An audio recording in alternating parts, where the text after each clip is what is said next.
Oke, selamat datang di channelnya Si Anak Tua. Dan kali ini gue, Nanda, ingin menyapa dulu kalian semua. Semoga sehat-sehat aja, rezekinya juga ditambah. Dan yang belum dapat jodoh, semoga dapat. Dan yang udah dapat jodoh, semoga jodohnya ditambah. Nah, dalam kesempatan kali ini, nggak seperti biasanya nih. Biasanya kan kita bareng-bareng gitu ya, ada Dito, ada Lendi juga, kadang ada Bang Al. Nah, kali ini gue membawa video sendiri dalam segmen Anak Tua Movie. Dan kali ini gue akan mereview sebuah film yang premier pada tanggal 21 Februari kemarin. Ini adalah sebuah film action Indonesia yang kalau kalian udah lihat trailernya nih ya, sedikit mengingatkan kita dengan dunia dan tokoh-tokoh yang ada di video game macam Rainbow Six, Call of Duty, dan yang lagi hype nih, Apex Legends. Oke, ini dia reviewnya. Foxtrot 6, versinya Si Anak Tua, versinya Si Nanda. Let's go! Foxtrot 6, sebuah proyek ambisius dari Randy Korompis yang merupakan debutnya di bangku sutradara. Dengan dibantu oleh nama besar Hollywood yaitu Mario Kassar sebagai produser yang terkenal lewat Rambo, Terminator, dan Basic Instinct.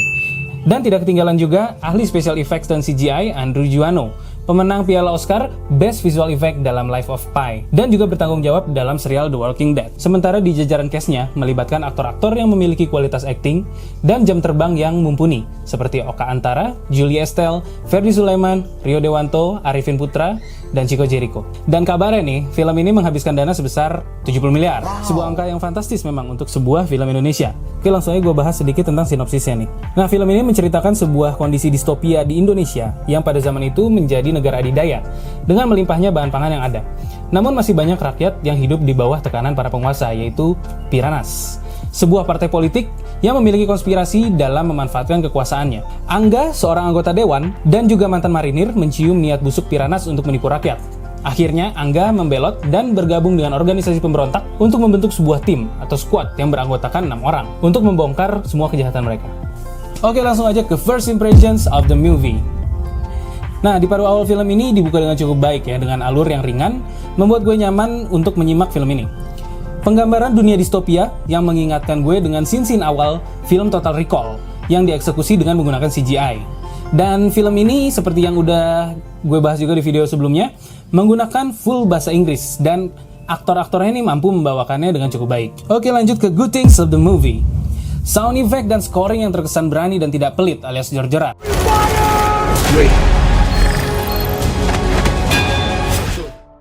Jajaran aktor utama yang tidak perlu diragukan lagi kualitas aktingnya, menjadi bukti dari adegan baku hantam yang juga digarap oleh Wise Team, terlihat sangat baik. Bahkan terasa brutal di beberapa frame.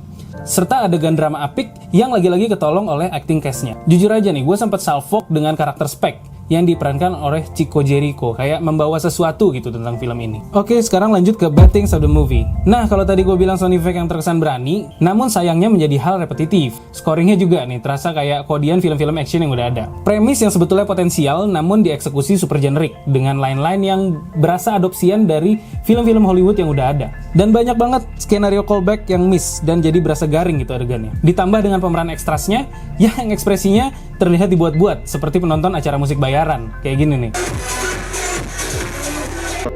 Terus detail-detail properti yang tidak tepat, membuat setting dari dunia distopianya terasa nggak konsisten. Belum lagi product placement yang sangat agresif membuat kita sadar bahwa adegan sponsor nih. Nah, yang terakhir nih, dan yang sangat disayangkan menurut gue, budget yang fantastis dan nama besar Andrew Juano tampaknya nggak menolong film ini dari dapur CGI yang sangat terlihat jelas. CGI-nya itu setengah-setengah, bahkan beberapa terlihat kasar, apalagi saat dicampur dengan adegan baku hantamnya. Oke, kesimpulannya, proyek ambisius dari Randy Korompis ini seperti kurang penjiwaan, padahal dari jajaran cast-nya sudah cukup baik membawa adegan demi adegan. Proses syuting dan produksi yang dimulai dari tahun 2015 ini terkesan rushing, melewatkan detail-detail yang kayaknya bisa diperbaikin. Padahal potensi dari Foxtrot 6 ini cukup besar. Kalau digarap dengan baik bisa selevel dengan film-film dengan premis serupa seperti Elysium atau District 9. Tapi balik lagi ya, ini merupakan sebuah langkah yang berani dari seorang Randy Korompis di perhelatan perdananya, dan layak untuk mendapatkan exposure yang lebih, at least dari penonton-penonton dalam negeri dulu deh, nggak usah internasional dulu, untuk mendukung industri layar lebar di Indonesia. Jadi menurut gue, Foxtrot 6 ini layak untuk mendapatkan nilai.